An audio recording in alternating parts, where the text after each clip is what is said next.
Why not just have debates and do this? And I know for years I have lived rent-free in the heads of many in Speaker's Corner who became obsessed with me to the extent that some of them over there made fun of my appearance, and some of them made fun of, for example, my voice, and some made fun of my lectures, some made fun of my surname. And these were, mashallah, the leading da'wah missionaries of the religion of Islam.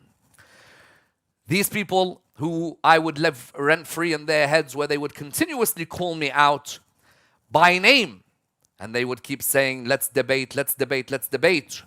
But then when you looked at what was taking place there, it was very interesting. First and foremost, these debates ended up just being ego wars. Because in many cases, there was a condescending tone to all of these discussions. In many cases, we found that in these discussions, there was rudeness that was on display. But the lowest thing that I ever saw was when somebody would debate someone who is not known to have knowledge or not known to be a scholar, and then they'd make a clip and be proud of that clip. Shia gets annihilated. Shia gets destroyed. That is very low.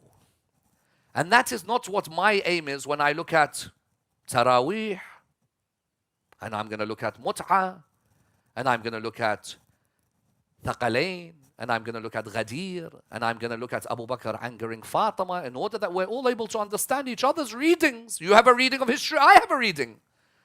But part of the reason as well that in some cases you don't engage in debate with these is because the reality is it's either their reading or the highway, or in some cases their reading and death threats.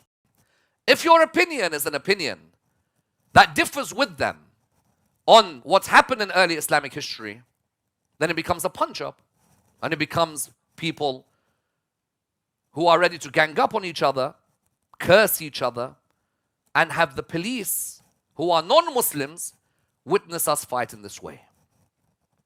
It's not like the ego doesn't want to debate. Of course the ego wants to debate. There's no doubt.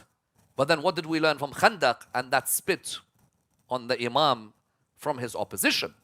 The reality is, am I going to debate for my own ego? If that's the case, and it's all about winning, then that's far from the spirit of this Islam. Tune in to the full episode on the Be Quran podcast. Link in bio.